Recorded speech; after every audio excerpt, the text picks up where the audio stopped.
The Jews are one of the smartest money managers and wealth creators that we have in the world. You have often heard that whatever a Jew touches, it prospers. Simply put, they have the Midas touch. The core questions now are, why have the Jewish people always been considered to be more successful in business than other segments of society? Is the Jewish phenomenon a myth? Or is it something special that allows them to be more successful at business and making money in general? What are their values? What valuable business lessons can we learn from them?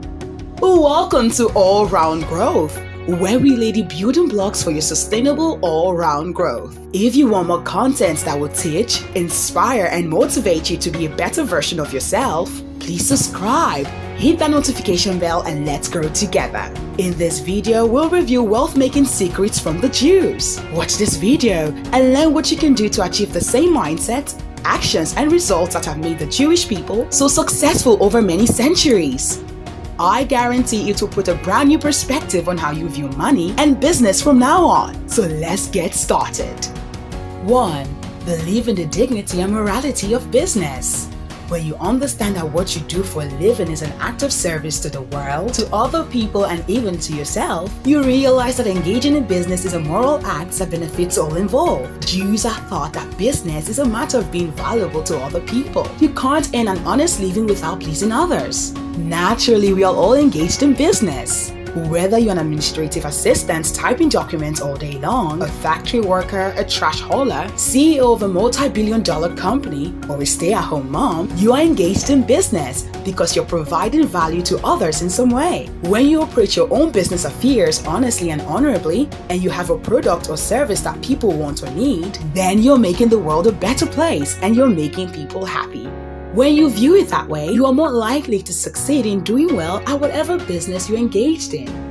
2. Extend the network of your connectedness to many people. Genuine relationship builds your income. The Jews abide by the principle that by actively and perhaps even joyfully interacting with other people, the circumstances of wealth creation be set in place. When you have a genuine interest in people, the money will come. People prefer doing business and doing favors for people with whom they have a relationship, so you have to learn to relate to strangers with a warmth and interest that turns them into friends. Building a network is not about coldly getting to know people so you can extract money from them. It's about having genuine interest in other people. This brand of connectedness is about getting to know others on a sincere, personal level because you're interested in them, not because of what they can do for you. It's not about money and transaction, but about friendship. It's about building a genuine relationship, and eventually transaction may develop out of that. This is where many Jews get a head start in business. This is because Jewish communal life is tied to the Sabbath, the synagogue, and Jewish celebrations that bring many people together. Fortunately, this Jewish principle of connectedness is easily transferable to anyone involved in a church, a civic group, or any other gathering where people meet to serve others or grow in some way. When you do good things for others, they will feel more obligated to do good things for you as well. It's a virtuous cycle that serves both individuals well. 3. Be innovative.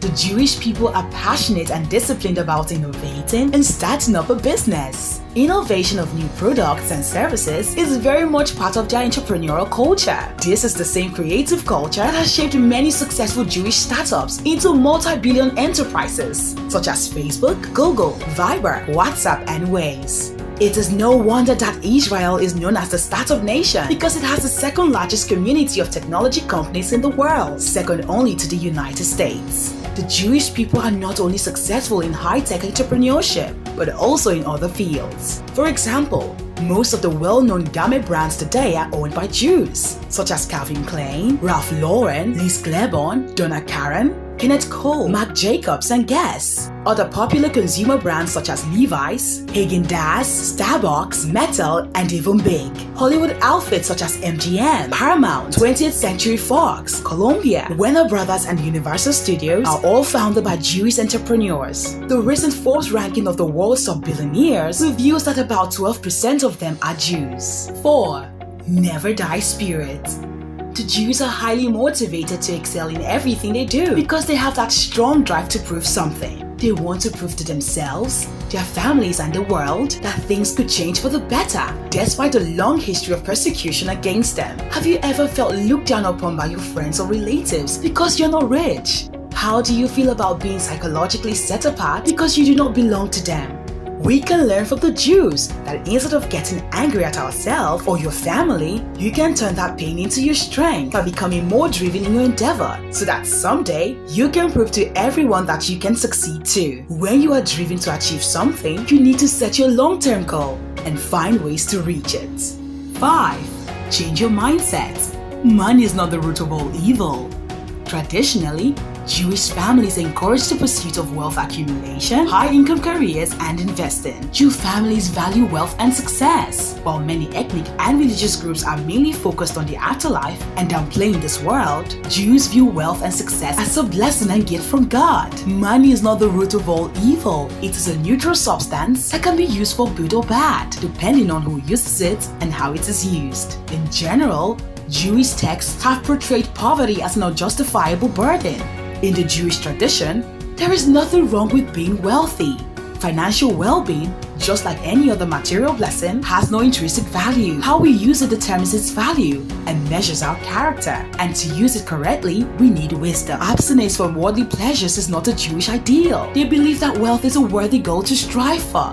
If you really want to be rich, there is wealth to be had. There is money in the streets. However, a person needs to want this money, to look carefully for it and gather it up. This is not to say that you must be obsessed with money. Rather, acquire wealth so that when you are financially stable, it will be easier for you to pursue your spiritual life. 6. Money management. This can be seen as the foundation of every Jew. Do you know that the Jews teach their children about money from a very tender age? Yes, the Jews start teaching their children about money as soon as they know how to talk.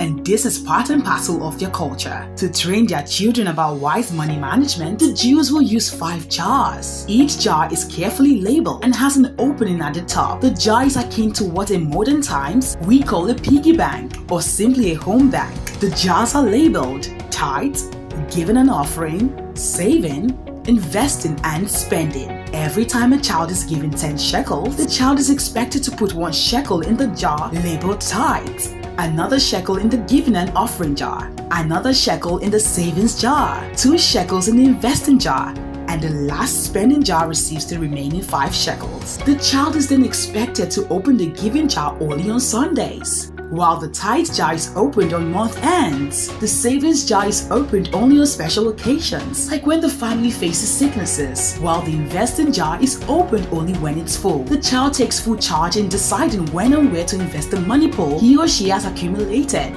The parent doesn't intervene. Even when the child is making a mistake, they let them learn from their failures. After all, failure is a good teacher. This way, their children learn to become creative in decision making and, most of all, take responsibility for their own decisions. They grow with a high sense of responsibility and experience more satisfaction and success than their other peers. Research done has shown that the most difficult part in our lives is dealing with money. When you get this part right, all other areas of our lives are relatively easy to deal with. 7. Hard work and honesty. Among many Jewish laws, there are several warnings against dishonesty or greed. Jews are widely known for engaging in business honestly. Wealth gotten by dishonesty shall be diminished, but he that gathered incrementally shall have an increment. Greedy people try to get rich quickly, but don't realize that they are headed for poverty. The Jews hold the opinion that the diligent will rule, while the lazy will be put to forced labor. So hard work and honesty fuels them. In the morning, sow your seed. And don't slack off until evening, for you don't know which sowing will do well. Only through work can we possible to produce results that create wealth. Idle hands bring poverty. Diligent hands bring wealth. Just like the Jews, work hard, but desist from stealing or cheating another. It is explicitly forbidden for Jews to steal or cheat anyone in business. When it comes to business transactions, Jews are as honest as possible and treat the other party with the utmost respect.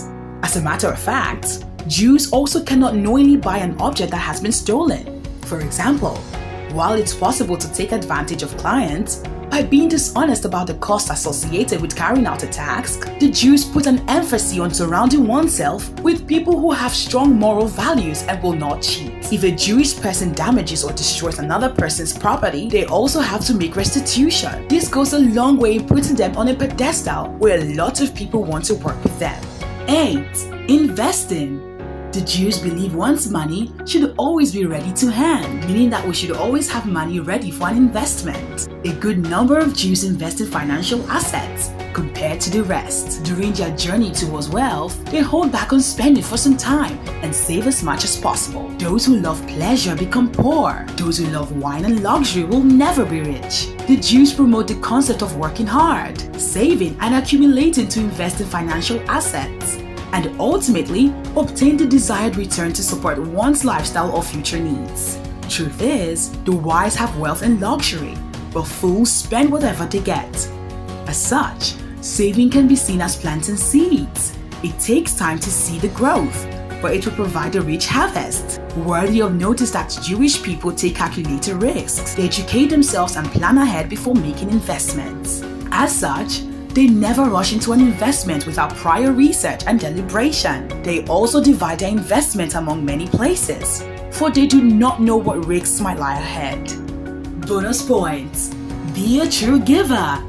Jews are obligated to give charity, improve the world, and stay honest. Every Jew, regardless of their financial status, is obligated to give 10% of their earnings to the needy. However, charity can also be considered volunteering or doing something else which is positive. Many will collect cash or spare change in a personal tzedakah box, which can resemble a piggy bank. When it's full, they'll donate it to a charity of their choice, such as a homeless shelter, food pantry, or old age home. This practice is an ancient Jewish formula for becoming wealthy. Giving is in itself a qualification for wealth. For the Jews, it is like a partnership with God in sustaining the world. The more you gather, the more divine energy you attract, and the more successful you will be. Also, they always evoke the law of cause and effect, stating you must give before receiving. They live by this guideline. Earn as much as you can, save as much as you can, invest as much as you can, give as much as you can. Invest in yourself. One way to prepare yourself is to invest in education. If you feel that you are not earning enough, maybe it is time to learn some new skills to increase your earning capacity. If you think that you need to learn how to invest and grow your money, enroll yourself in a personal financial planning course. Jews have high regard for education. Gaining knowledge for knowledge's sake is a core Jewish value. The Jews believe that when you are equipped with the right education, you can survive any crisis in life. In conclusion, learning and understanding other people's culture and behavior is one way to improve yourself.